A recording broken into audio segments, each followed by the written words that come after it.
Cat 5-Minute Bedtime Stories by Kimberly and James Dean. 1, 2, 3, 4, 5, 6, 7, 8, 9, 10. Pete the Cat and the Surprise Teacher on page 145. Page number 29, page number 61, 83, 109, 115, 131, 142, 143, 144, and 145, or 145. Pete the Cat and the Surprise Teacher. Pete wakes up and stretches. It's time to get ready for school. Pete eats his breakfast. He puts on his red shoes and his backpack. He grabs his lunch. Ready to go? Pete's dad asks. Pete looks around. He doesn't understand why his dad is taking him to the bus. Where's Mom? Pete's dad smiled. She has a surprise for you. Pete climbs on board the bus and finds a seat next to Callie. Hey Pete, what's new? Callie asks. My dad brought me to the bus this morning, Pete says. He says, my mom has a surprise for me. I wonder what it is. The bus pulls up to the school and Pete and Callie get out. As soon as they get to their classroom, Pete sees the surprise. His mom is standing at the front of the room. Hi, class, she says. I'm Mrs. Cat. I'm the substitute teacher today. Pete grins. Groovy.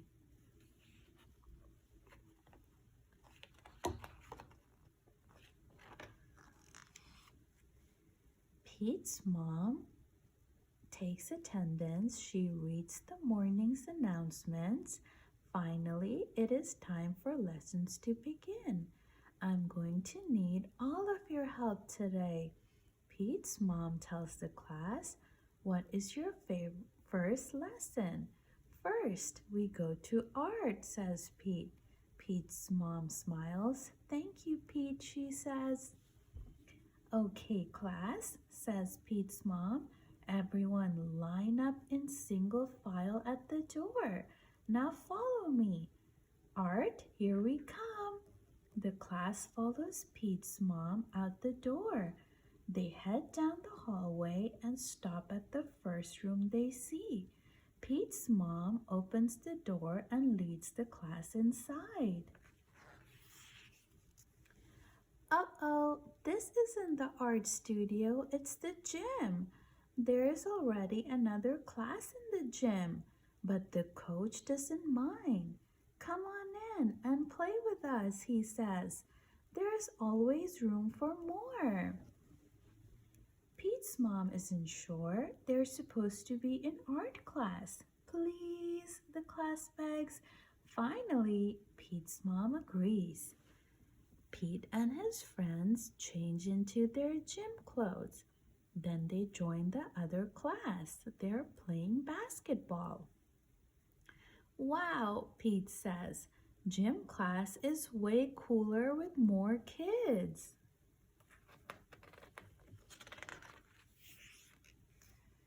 Pete's mom looks at the clock. It's time for the next lesson.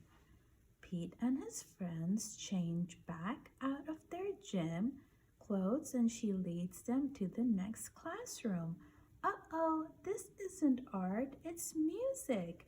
There is already another class in the room, but the music teacher doesn't mind. Stay and sing, she says. We can always use more voices. Pete gets out his guitar and starts to strum on awesome beat.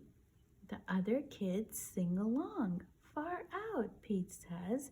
Listen to how much louder we are with more kids. The music teacher smiles. You kids are welcome to come sing with us anytime. Way to rock out, Pete. Just then, Pete's stomach starts to grumble. He's hungry. Pete's mom looks at the clock. It's time for lunch. Pete's mom brings the kids back to the classroom to get their lunches. Then they head to the lunchroom, but Pete's mom takes a wrong turn and they end up on the playground. Oh no, she says. This isn't right at all. Pete and his friends think it's a great idea. Let's have a picnic, Pete says.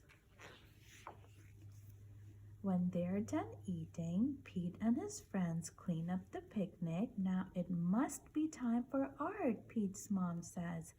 Pete, I keep going to the wrong room. Can you lead the way this time? Pete leads the class to the art room. When they get there, they find another class already hard at work. I'm sorry we're late, Pete's mom tells the art teacher. I got a little confused. Is there enough room for us to join you? The art teacher shakes his head. Sorry, he says. We are all out of space. Besides, the day is almost over.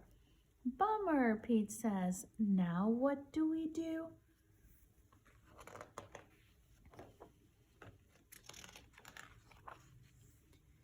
Pete's mom leads the kids back to the classroom. I'm sorry you missed art today, she says. Just then, Pete has an idea. We didn't make it to the art studio, but we can still do art here, he says. Look, we've got everything we need. Crayons, paper, scissors. Pete's mom thinks that's a great idea. Okay, she says. We'll make our own art. Pete gathers his friends together. He has a plan. The kids start drawing cat faces. Pete colors them in and Callie cuts them out.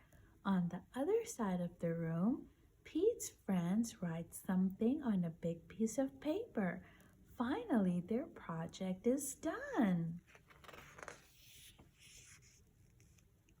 Surprise, the class shouts.